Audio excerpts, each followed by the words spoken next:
بسم اللہ الرحمن الرحیم۔ عورتوں میں حیض کی ابتدا کیسے ہوئی؟ کیا یہ لڑکیوں کے لیے سزا ہے؟ کیا یہ سچ ہے کہ حضرت حوا علیہ السلام کو سب سے پہلے حیض آیا جو اللہ کی طرف سے ان کے لیے سزا تھی؟ کیا حیض کی ابتدا بنی اسرائیل سے ہوئی؟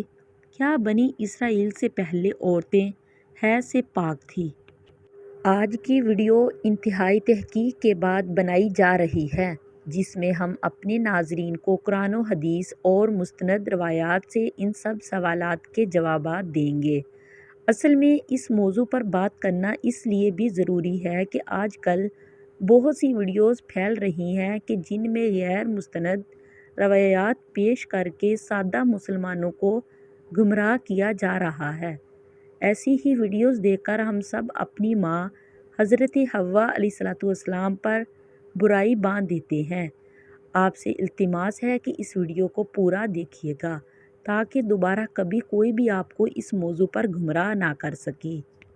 حضرت عبدالرزاق اور مسند اسحاق میں حضرت عبداللہ بن مسعود رضی اللہ تعالیٰ عنہ اور حضرت اسماء بن ابی بکر سے روایت نقل کی گئی ہے کہ بنی اسرائیل کی عورتوں کو یہ اجازت تھی کہ وہ بھی مردوں کے ساتھ مسجد میں جا کر نماز پڑھا کرتی تھی۔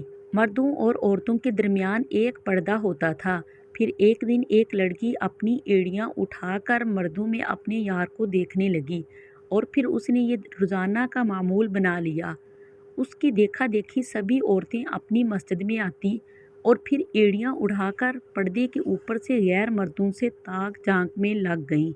چنانچہ ان کو مسجد میں جانے سے ایسے روکا گیا کہ ان پر حیض مسلط کر دیا گیا۔ اب کچھ لوگ اس روایت سے یہ سبق لیتے ہیں کہ حیض کی ابتدا ہی بنی اسرائیل سے ہوئی، جو کہ غلط ہے، کیونکہ مفسرین اس روایت کی تفسیر میں لکھتے ہیں کہ یہ حیض عام نہیں تھا، بلکہ بنی اسرائیل کی عورتوں کو مسجد میں گناہ کرنے کی اللہ پاک نے ایسے سزا دی کہ 4 مہینے تک مسلسل صبح و شام وہ عورتیں حیض کی کیفیت میں رہیں اور مسجد میں آنا بند کر دیا۔ پھر جب اللہ پاک نے ان کی توبہ قبول کی تو یہ عذاب ان پر سے ختم ہوا۔ صحیح حدیث مبارکہ سے یہ ثابت ہے کہ عورتوں میں حیض کی ابتدا روز اول سے ہے۔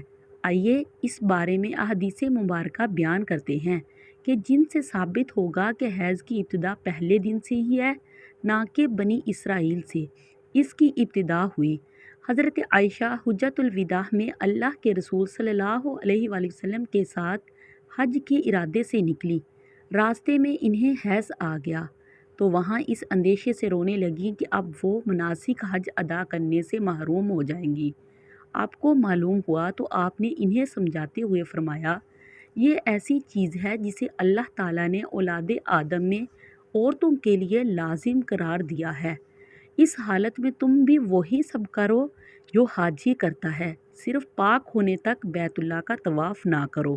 بالکل اسی طرح ایک حدیث حضرت ام سلمہ رضی اللہ تعالیٰ عنہا سے بھی مروی ہے۔ حضرت ام سلمہ رضی اللہ تعالیٰ عنہا بیان کرتی ہیں کہ ایک موقع پر میں رسول اللہ صلی اللہ علیہ وآلہ وسلم کے پاس تھی کہ مجھے حیض آنے لگا۔ میں وہاں سے اٹھ گئی، آپ نے دریافت کیا تو میں نے بتایا کہ مجھے حیض آنے لگا ہے۔ آپ نے فرمایا، یہ ایسی چیز ہے جسے اللہ تعالیٰ نے آدم کی بیٹیوں پر لازم قرار دیا ہے۔ سنن ابن ماجہ میں ہے۔ اس موضوع پر امام بخاری رحمۃ اللہ تعالیٰ علیہ نے بخاری شریف میں ایک باب بھی قائم کیا ہے کہ جس کا نام حیض کا آغاز کیسے ہوا۔ امام بخاری لکھتے ہیں کہ حضور اکرم صلی اللہ علیہ وآلہ وسلم نے فرمایا، یہ وہ چیز ہے کہ جسے اللہ نے آدم کی بیٹیوں پر لازم کیا ہے۔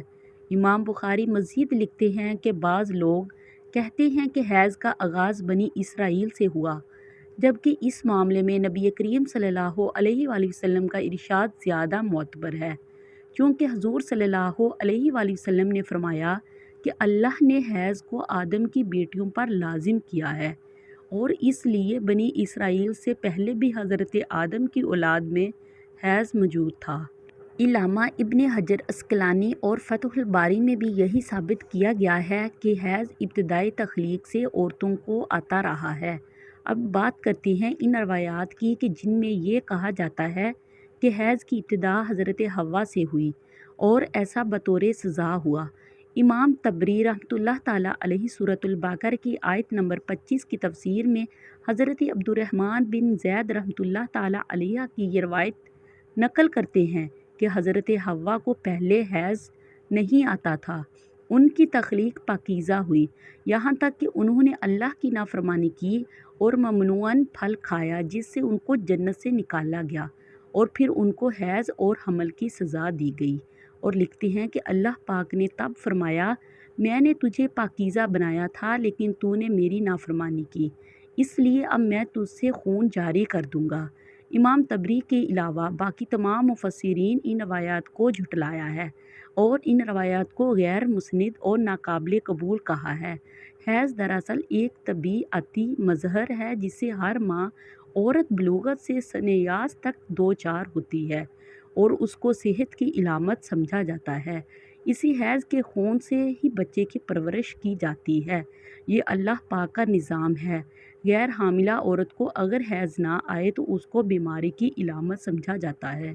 یہ عورت کے لیے کوئی سزا نہیں ہے اور نہ ہی یہ بات کسی روایت سے ثابت ہے کہ حیض کی عورت کی سزا ہے، بلکہ یہ ایک ذمہ داری ہے جو اللہ پاک نے انسانیت کی تخلیق کے لیے عورتوں پر ڈالی ہے۔ اس لیے جو عورتیں اس ذمہ داری کو بخوبی نبھاتی ہیں وہ اجر و ثواب کی مستحق ہیں۔ جیسا کہ حضرت عائشہ رضی اللہ تعالی عنہا نے ایک دفعہ حضور پاک صلی اللہ علیہ وآلہ وسلم سے سوال کیا کہ اے اللہ کے نبی، مجھے تو لگتا ہے کہ عورتیں پیدا ہی مصیبت جھیلنے کے لیے ہیں۔ حضرت عائشہ کا اشارہ حیض اور حمل کی تکالیف کی طرف تھا۔ حضور پاک صلی اللہ علیہ وآلہ وسلم مسکرا دیے اور فرمایا، نہیں، بلکہ یہ ایک ایسی چیز ہے کہ جس کے ذریعے بنی آدم کی عورتیں آزمائی گئیں۔ اس حدیث کی تشریح میں علامہ ابن حجر رحمۃ اللہ تعالی علیہ فتح الباری میں لکھتے ہیں کہ عورتوں کی تخلیق ہی اللہ پاک نے ایسے کی کہ انہیں حیض آئے، اس پر ان پر پہلے دن سے ہی لازم قرار دیا گیا ہے۔ جو عورت اس پر صبر کرے گی وہ اجر و ثواب کی مستحق ہوگی، اور جو اس کو مصیبت اور برائی سمجھے گی تو وہ اللہ کی تخلیق میں عیب نکالے گی، جیسے گناہ کی مرتکب ہوگی۔ امید ہے کہ اب آپ جان چکے ہوں گے کہ نہ تو یہ کوئی سزا ہے عورتوں کی اور نہ ہی اسے سزا کے طور پر حضرت حوا علیہ السلام پر مسلط کیا گیا، اور نہ ہی حیض بنی اسرائیل کی عورتوں سے شروع ہوا، بلکہ حیض و حمل تو اللہ پاک کی آزمائش ہیں عورتوں کے لیے، جن کا اللہ پاک بروز قیامت عورتوں کو اجر عطا فرمائے گا۔ اے اللہ پاک، ہماری تمام بہنوں کو اس آزمائش میں صبر و تحمل عطا فرما، ہم گناہوں سے دور ہو جائیں اور نیک اعمال کرتے رہیں۔ کمنٹ سیکشن میں آمین لکھنا مت بھولیے گا۔ آمین یا رب العالمین۔ پلیز میرے چینل کو سبسکرائب کریں تاکہ میں اپنی ہر آنے والی ویڈیو آپ کے ساتھ شیئر کر سکوں۔ اب مجھے اجازت دیجیے، خدا حافظ۔